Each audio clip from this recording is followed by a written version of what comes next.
Frank DeCICCO, also known as Frankie D and Frankie Cheech, was an American mobster consigliere and eventual underboss for the Gambino crime family in New York City.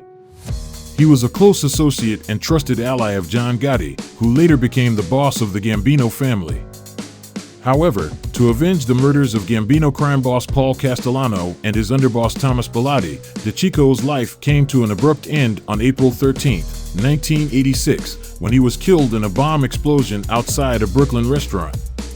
The bombing was carried out by members of the Lucchese family under orders of Vincent Gigante and Lucchese crime boss Anthony Corallo.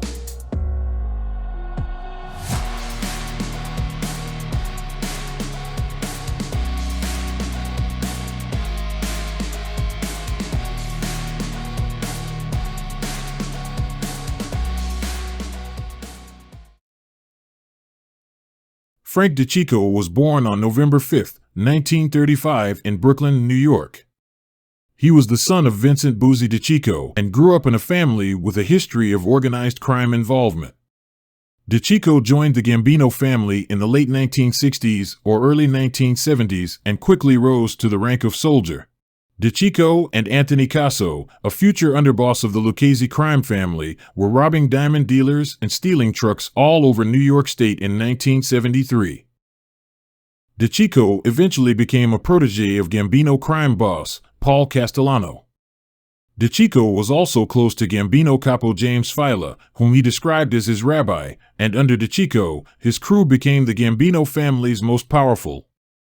As underboss, DeCICCO was heavily involved in the Gambino family's criminal activities, particularly in the construction industry. He was a key player in the so-called Concrete Club, a group of mafia-affiliated contractors who controlled much of the concrete work in New York City. Although he was paid overtime, DeCICCO was rarely present on construction sites. He was responsible for installing many Gambino members into Local 282 and delivering payoffs from union bosses to the Gambino administration. Nicholas Scabetta, a Gambino associate, was allegedly killed by order of Castellano in 1978.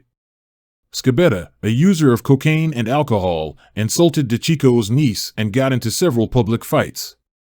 Scabetta was Salvatore Sammy the Bull Gravano's brother-in-law, so Castellano asked Frank to let him know about the upcoming hit before he did anything else. A furious Gravano declared he would kill Castellano first after learning of Scabetta's fate. DeCICCO eventually managed to calm Gravano down, and he agreed that Scabetta's death was the appropriate punishment for his actions. Roy DeMeo was the leader of a team that had carried out up to 200 contract killings. DeMeo was the subject of a protracted police investigation by 1983. Castellano gave the order to kill DeMeo because he was concerned that he might become a government witness.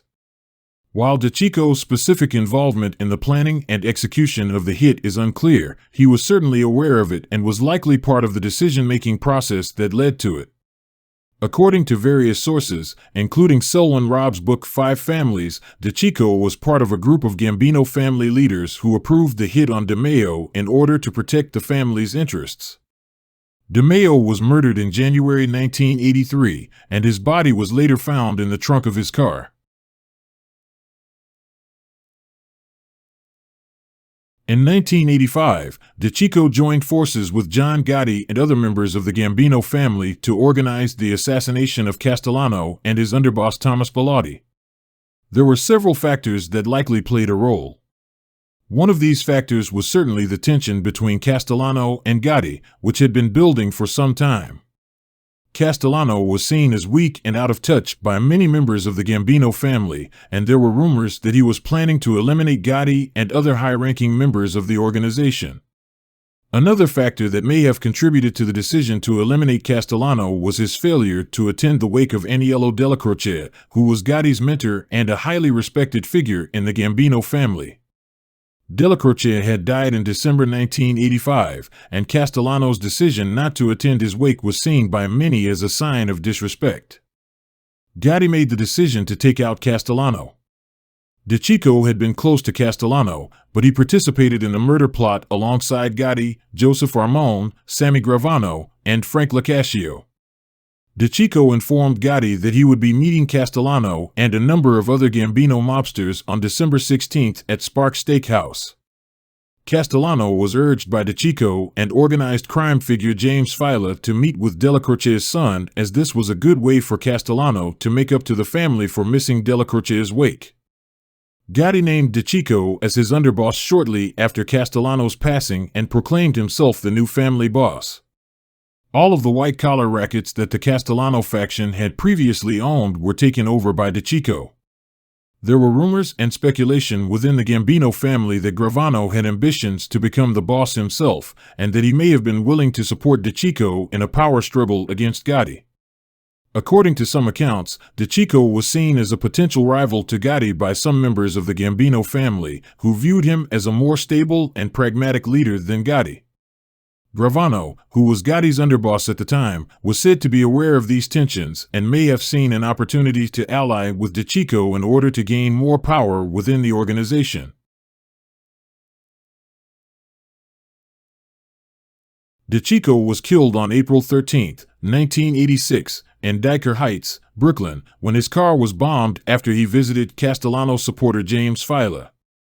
In order to avenge Castellano and Bellotti by killing their successors, the bombing was carried out by Anthony Casso and Victor Amuso of the Lucchese family on orders from Vincent Gigante and Lucchese boss Anthony Corallo.